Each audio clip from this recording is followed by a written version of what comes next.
Okay, so let's cover hoarding disorder. And unfortunately, I don't have a PowerPoint for it through the publisher. So I found this one, and I know it's through 2012, but the basic concepts are the same. The diagnostic criteria might be a little different, but it's still pretty reflective of what they go over here. So, again, I'm going to kind of just roll through this. I will upload this under the course resources if you're interested in it. But it is from Boston University, and you can see Stedeke, Dr. Stedeke, um, created this, and there's a variety of collaborators as well. And so, in regard to this, we're gonna just talk about hoarding disorder. And this is one somebody acquires or fails to discard a large number of possessions. And living spaces become so cluttered, they can't be used as intended. Obviously, you may have watched Hoarders on TV. That is this. And it does cause significant distress or impairment due to the clutter. So, and the way in which people may acquire things that they hoard, maybe they buy it, maybe they collect free things like off of the off of the sidewalk or in people's front yards that have free signs, stealing possibly, or passive acquiring, and that people just give them things here and there and they just never let them go or get rid of them. So in regard to compulsive saving and difficulty discarding items, some of the types of items that you'll see are things like newspapers, magazines, mail, papers, books, containers, craft things, clothing, shoes, furniture, household items, appliances, and you can go down the list. And there may be some emotional attachments as to why people justify keeping all of these things. It could be sentimental in that, no, this means something to me. I'm emotionally attached to this. This means something to me. This reminds me of so and so. So in that way, it could be sentimental. Instrumental, I'm going to use it someday. Or it's just beautiful. I could never get rid of something that's just this awesome and beautiful. So there could be a variety of justifications as to why people keep all of these items. Let me see here. Okay, prevalence rates of hoarding. Let's see here. Okay, now I know what it says here, but in the DSM, let's see here. There isn't necessarily a nationally representative study of hoarding disorder. I know what it says on the screen, but this is the DSM, so we're going to err on this side. Community surveys estimate the point prevalence of clinically significant hoarding, so diagnosable hoarding, in the United States and Europe ranges between 1.5 and 6%. So somewhere between that. And a meta-analysis, so they went and combined a bunch of different hoarding studies, 12 of them specifically across high-income countries. There's a prevalence rate of about 2.5%, with very little difference between men and women in that study. Let me see here. And this contrasts with clinical samples, which are predominantly women. Those are individuals who are in treatment. In the Netherlands, there was a study, and hoarding symptoms appeared to be almost 3 times more prevalent in older adults over 65 compared with those ages 30 to 40. But we're going to also see the age of onset as well is going to be pretty early. So if you're interested, it's around 2.5%. Or between 1.5 and 5%, if you would rather that number. So that kind of gives you an idea. Okay, and in regard to the demographics of people who have this disorder, there's a wide range of educational achievement. The average age of treatment is 50, but that's not usually when the onset occurs. As you could expect, there's a low marriage rate, high divorce rate. They tend to live alone, and there is commonly a family history of hoarding as well. So this is pretty accurate in that the age of onset of hoarding symptoms, can first emerge around 15 to 19. And as you can see here, that's about half. About half of people who end up being diagnosed with hoarding disorder are between, okay, here it goes, 11 to 20. That's when they would start to see the symptoms. They might not get diagnosed till all the way down here, but this is when the symptoms start. And again, you can see it even earlier, but nonetheless, you're basically going to see it in a 20-year span, between 6 and 25 years of age. That's when you're primarily going to see the onset of the symptoms start. And again, the time of treatment is usually much later. So again, we have to have the dysfunction part of a diagnosis. So these are some of the, again, the dysfunctional aspects of hoarding. You're going to have the social isolation. Also strained relationships with family, friends, landlords, neighbors, again, due to the hoarding behaviors. Possible work problems. Major personal or career goals, 6% have been fired because of hoarding. And this could be because the hoarding has extended beyond the home. Somebody may be hoarding in their office or their cubicle, or maybe they are stealing things from the office to hoard. Also, legal financial problems. Again, if you're buying things to hoard, credit card debt, high expenses, property damage, eviction, divorce, bankruptcy. Again, if you are hoarding and your house is not in a good state, again, you could easily be evicted or end up with a divorce. Again, those are some of the dysfunctional aspects of hoarding disorder. And again, they can cause distress. This is really interesting. There was hoarding versus non-hoarding residential fires. So it kind of shows like the physical danger of hoarding, because the dollar loss to owner in regard to a non-hoarding fire is right around 11 grand. If somebody that is a hoarder has a fire in their house, it's right around $93,000. That's an 8-to-1 ratio. And a big part of the reason is because a fire in a hoarder's house is going to spread more drastically than somebody who's not, because 90% of fires that are in houses that are non-hoarding houses, the fire is contained to the original room, so it does not spread. But that's a lot harder in a hoarder's house, because again, they're possibly stacking things up to the ceiling. And so it makes it very difficult for firefighters to limit the spread of the fire. And so only 40% of those fires are going to be contained to the original room.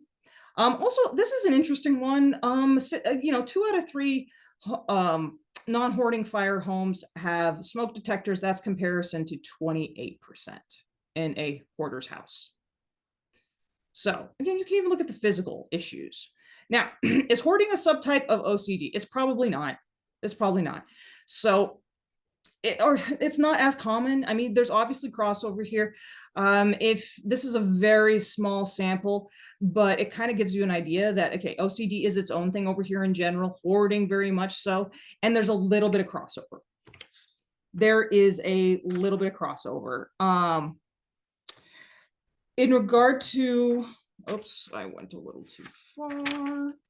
In regard to hoarding disorder, okay, so that's that. But about 75% of those individuals with hoarding disorder have some sort of mood or anxiety disorder too. It's just not that it's not necessarily OCD.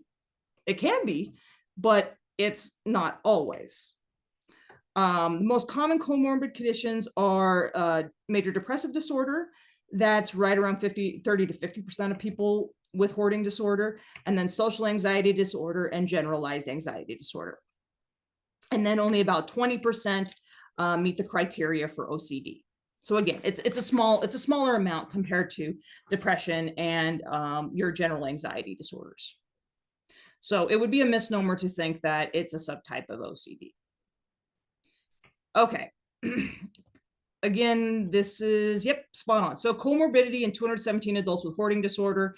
Most of them are going to also have major depressive disorder. Then you have general anxiety disorder, social phobia or social anxiety disorder today. Then it drops down to OCD, also a PTSD and substance abuse. So those are also going to potentially be diagnosed in individuals that have hoarding disorder. Okay, there's also some, impulse disorders and ADHD as well. And with these, you are possibly going to, again, about 60% you're buying and free items, And again, these are just the ways in which people these are the ways in which people obtain items. And then these are, again, a couple of ADHD symptoms. So again, most don't have that. Again, about 25% and like 12% exhibit some of those symptoms. But again, most people are going to either buy items, get free items, and then 10% are going to steal. So that's pretty low. Buying and getting free stuff. Okay, so I'm going to scroll right past this because I'm going to read this to you. And where are we gonna, there we go. Okay, so I'm going to read you the diagnostic criteria for the hoarding disorder, and you can obtain this in the document that I have under the course resources for the DSM for you. But okay, so this is what is necessary to get a diagnosis. Somebody has to have a persistent difficulty discarding or parting with possessions regardless of their actual value. And again, so this could be like a piece of paper.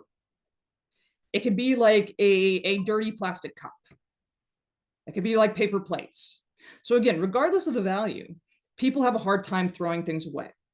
And it's not due to a need to save the item.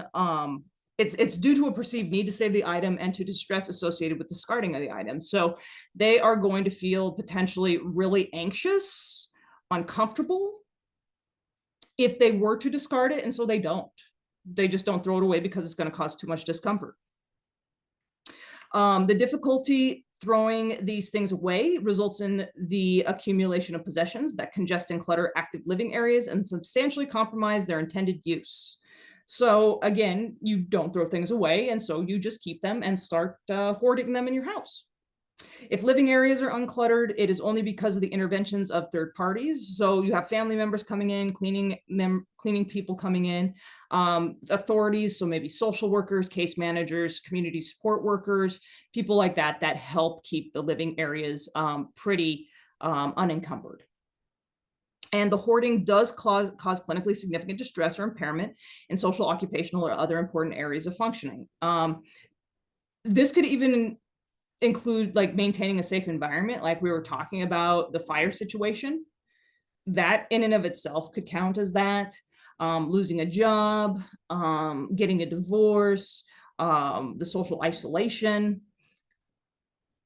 And the hoarding is not attributable to some other medical condition like a brain injury, something like that. And the hoarding is not better explained by the symptoms of another mental disorder. So like obsessions, that would be like in obsessive compulsive disorder, decreased energy and major depressive disorder, which can happen in that during a major depressive episode, somebody has a hard time maybe cleaning up dishes. Again, that is not the case here. So that's a criteria for this disorder.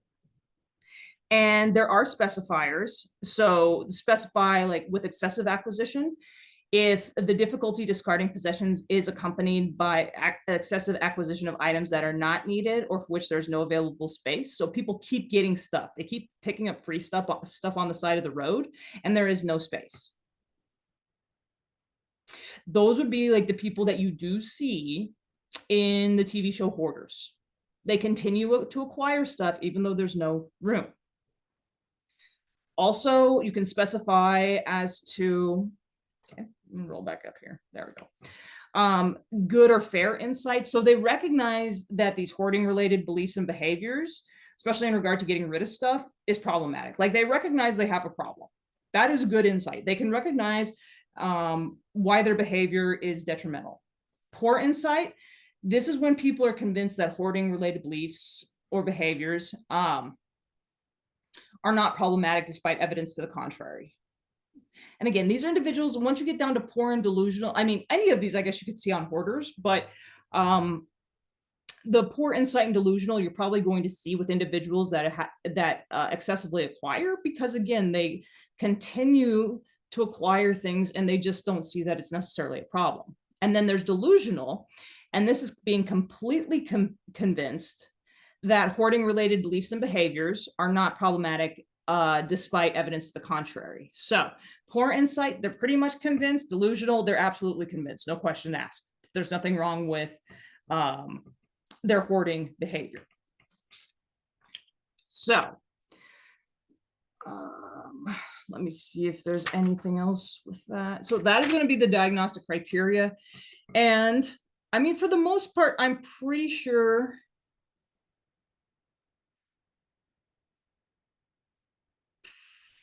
it's pretty similar. The ones that they give are close, but not quite there. So if you want the diagnostic criteria, please check out the document that I included, the DSM-5. I know it's a one edition old compared to the DSM-5 text revision, but it's the same thing. They did not change it.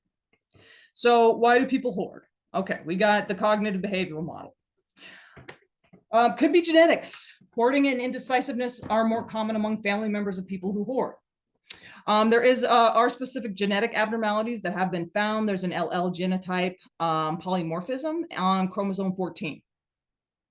I'm not going to test you on that, but just to kind of indicate, like, there is a genetic mutation on a gene that could be passed down from parent to child that could increase the chances of somebody becoming a hoarder. Now, it might just predispose them to it. That means they have the gene, but that gene doesn't get flipped on unless maybe there's an excessive stressor that maybe does it, or maybe they see their parents hoarding as well if their parents are hoarders. Neuroimaging findings. The frontal lobe abnormalities might indicate problems of cognitive processing, and you are going to primarily find that in the frontal lobe or of the cortex. And so some of the issues might include like sustaining attention, organizing visually, resisting acquiring things, making decisions. So that's why they might have a hard time getting rid of things. And that's self-awareness or insight as to, you know, maybe I shouldn't be hoarding everything. And again, these are, you know, they could be core components of hoarding. So if there is issues with executive processing, which is found in that frontal lobe, that could help to explain some of the symptoms and cognitive perspectives of hoarders. There could also, okay, we have the information processing problems. Okay, so attention, categorization, memory, perception, association, complex thinking. That could result in those having a hard time, you know, throwing things away. There could also be beliefs. Okay, so that emotional attachment. They might find part of their identity in these items. They might have issues with loss or mistakes, or it brings them comfort. So throwing this away feels like abandoning a loved one, because maybe they do have a sentimental value and associate that with somebody that they love.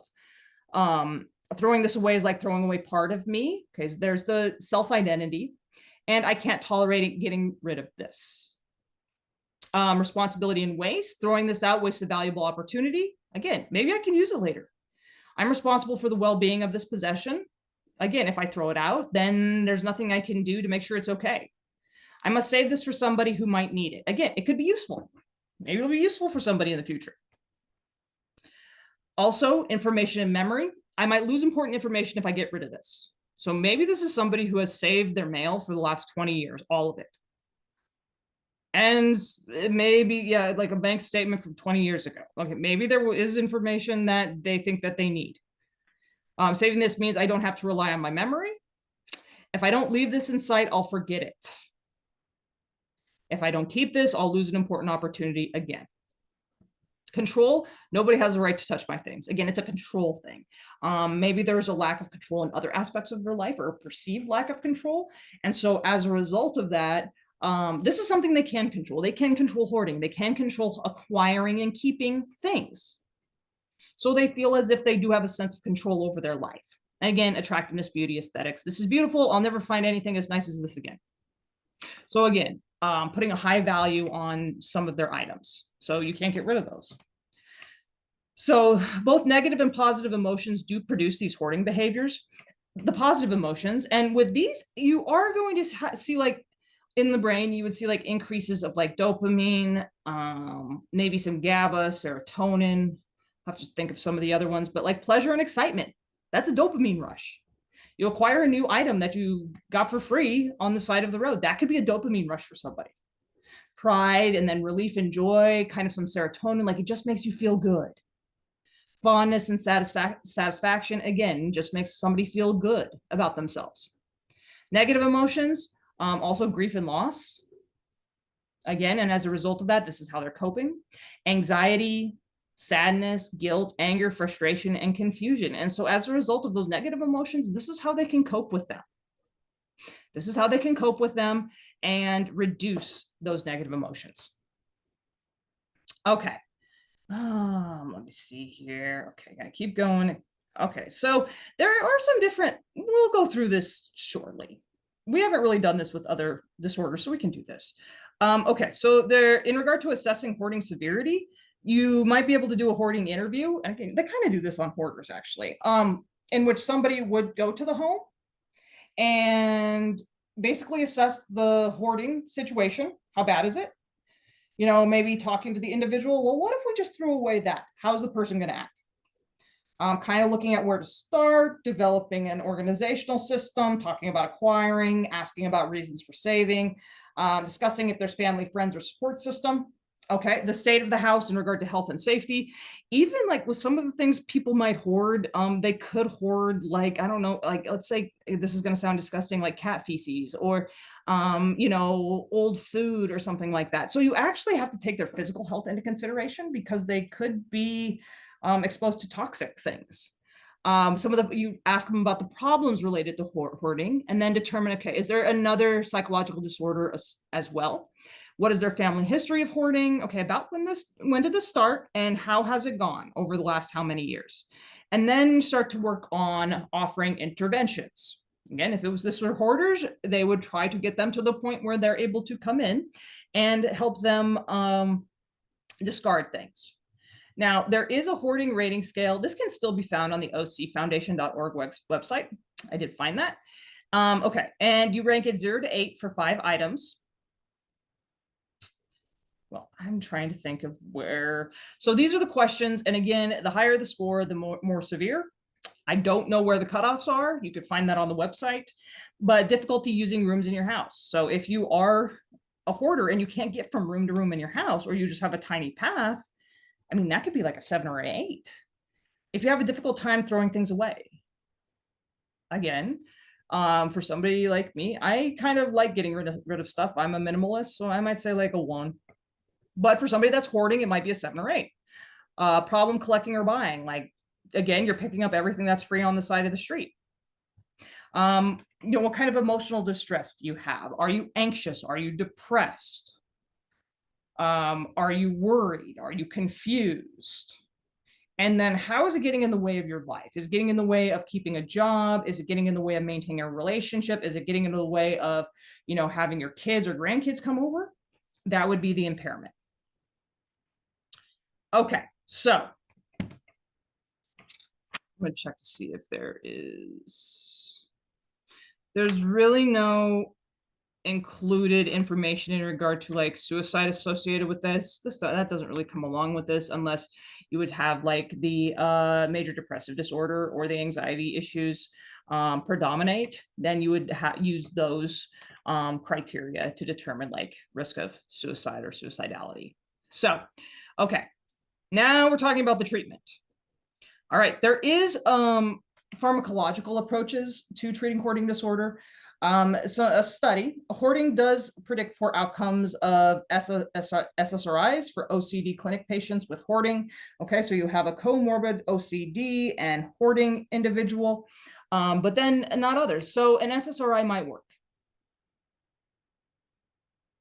And again, they included this. Hoarding and OCD individuals responded similarly to paroxetine in an SSRI, but they improved only modestly, so about 30%.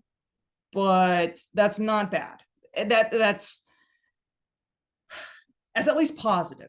So there is some efficacy in using an SSRI with these individuals, especially if they're especially with hoarding specifically. I know they're throwing the other ones in there, but if there's comorbidity with major depression or anxiety, the SSRIs will at least work on the symptoms of those disorders, thus potentially lessening the symptoms of the hoarding, potentially.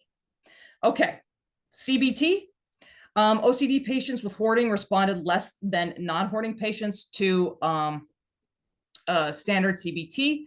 Okay, so 31% versus 59% with significant change for therapist-directed therapy, and then there's also, a computer assisted self-directed ERP again. So it's very difficult. Okay, so but here's the thing. Okay, so in general in CBT, it can work for some people. So for example, again, like with most disorders, again, yes, CBT is going to be the first route. But again, if there's a comorbid psychological disorder, you may want to add a medication. And here's a specialized CBT for hoarding. So with it, there's going to be education and like a case plan, like determining values, setting goals. And so what happens? Okay, I should just mention with CBT. CBT is only going to be effective for individuals who are open to change. Otherwise, it's not effective. So if you have somebody who is hoarding and their family makes them go to therapy, that's not necessarily going to be effective. Somebody who goes to therapy has to be open to change. That's something I should have mentioned weeks ago.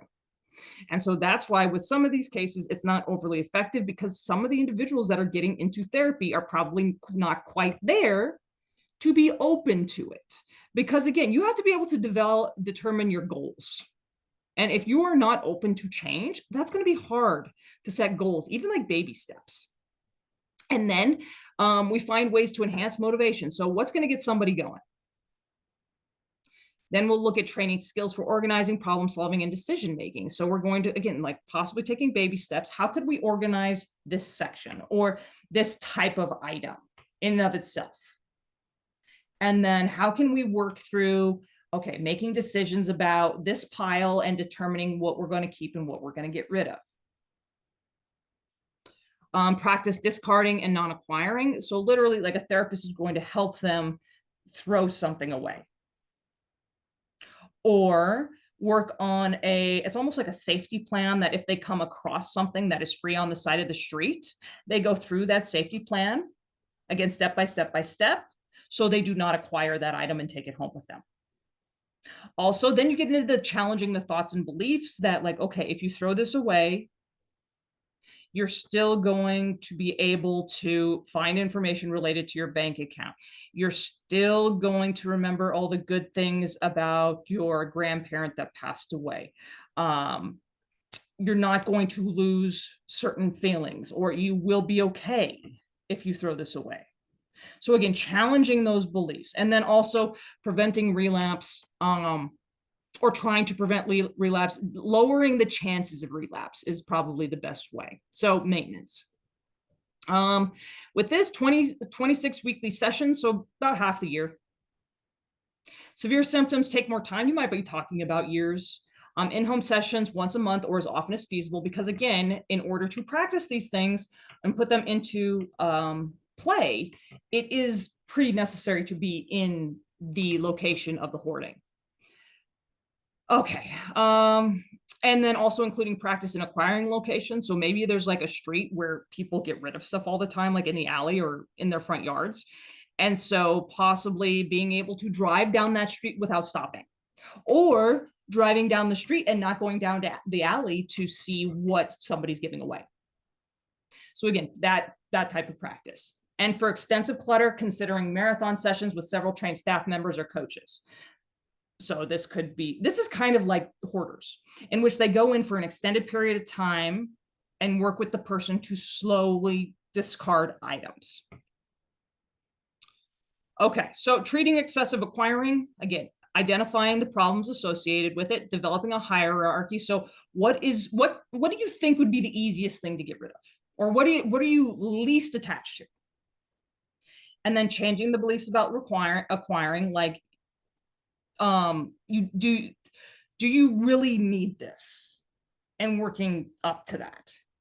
Again, practice not acquiring. Drive by, or again, maybe not shopping. Not getting Walmart delivery every other day. Not getting on Amazon.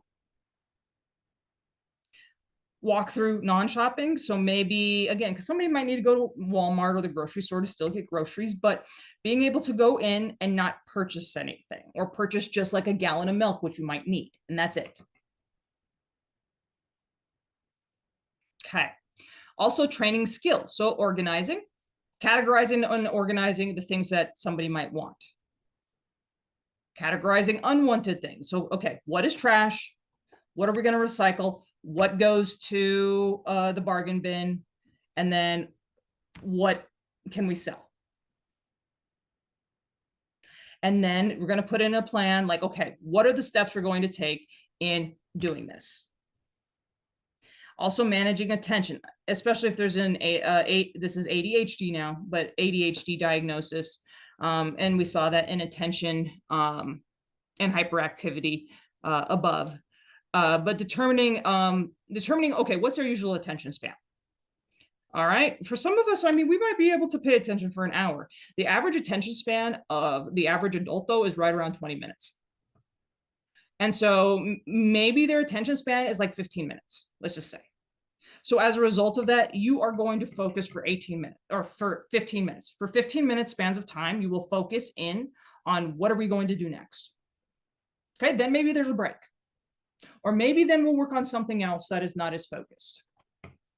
Also, helping the individual reduce or delay distractibility and discussing ways to create daily structure. And so if you create the structure, you develop habits and you don't have to focus as much. You just kind of go through the motions. Also treating difficult discarding, bringing boxes from home to sort in the office. Okay, so this could be if they can't necessarily throw things away at home, maybe we put some things in a box, bring them to the clinician's office, and we start to sort through them there. Just one box. And you start with the easier items. You talk out loud about how decisions are made to identify and discuss thoughts and beliefs. So again, how what is associated with this item, how can we decide to potentially discard this item, and how it's going to affect different things. So again, talking out loud about the process. Helping the person establish personal rules for decision making. So again, kind of setting standards or rules as to what we are going to throw away, what we are going to recycle. And again, like setting out these black and white rules that if something fits that category, this is where it goes. And practice sorting at home on most important areas with, again, the easiest items first. And moving sorted items to destination or out immediately and no looking back. So again, maybe there is a box of things that's supposed to go and be donated. That needs to go directly from the home to the donation site and back home. No stops, no detours, no time at the donation site. Okay, and then practice maintaining the system because again, you got to have the maintenance, you got to develop the habits. Otherwise, you potentially relapse. So finding new routines to replace the old habits and preventing the reaccumulation of clutter. So again, getting into the habit of possibly emptying the trash. Maybe we just do it every day just to get in the habit. Cleaning the kitchen, doing the dishes, maybe every day. Sorting the mail and recycling newspapers daily. Doing laundry, maybe we do that every 3 days. And then paying bills. Again, there's going to be a set day every month or every 2 weeks that bills are going to be paid. And then all the paperwork along with it gets tossed. And then there's going to be, again, reinforcing new behaviors. Maybe that is through verbal reinforcement or rewards. So again, getting that praise associated with that, kind of letting them know that, no, this is very positive, you're moving in the right direction, those type of behaviors. Okay, so the CBT delivery and outcomes. All right. All right, so with this one, okay, what we can see here, let's see, control trial, saving inventory, okay, revised, that's great. So what they found here, okay, those who were on a wait list for, again, cognitive behavioral therapy over the period of about 12 weeks, you can see that their hoarding behaviors did not decrease. But for people who did have, again, the specialized CBT, you saw over a 12-week period of time, their hoarding behaviors decreased by 15%. Then if we went over 26 weeks, they decreased an additional 15 and got to 30%, which is massive. So again, you can see like between the control trial that there was next to no change and the CBT is an excessive difference. Okay. Let's see here. All right, 71% in this control trial stated much or very much improved. Much or very much improved with the client and clinically significantly improved. Okay, so again, you're seeing an improvement across the board. Also, there can be group CBT. Let's see here. Okay, we're going to skip past that.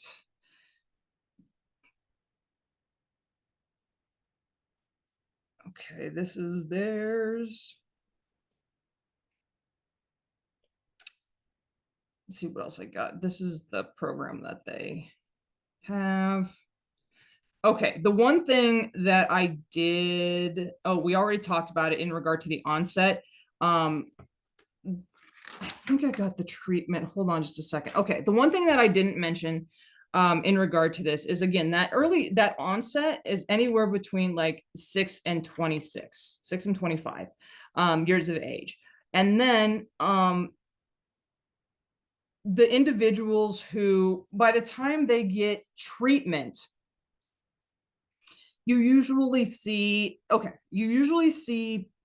people's lives be interfered with by the hoarding by about their mid-20s. So you can start to see some of the negative symptoms and side effects of hoarding about mid-20s. And then by the time they get in their mid-30s, there's significant impairment. They're losing jobs, they're losing relationships, can't navigate the house. But participants in clinical studies, you're usually going to see them in their 50s. So that has gotten to an extreme level of hoarding by that point. And usually those individuals haven't necessarily had treatment. So without treatment, the severity of the hoarding is going to increase over the lifespan. It does not dissipate unless there is treatment. So with that being said, that is where we're going to stop with that. Again, we just went through practice maintaining the system. We did not consider the rest of it. So if you're checking this out, just through this, that's all you really need to look at. So I hope you all have a great rest of the day. And again, I really appreciate you watching these lecture videos, and we'll see you soon.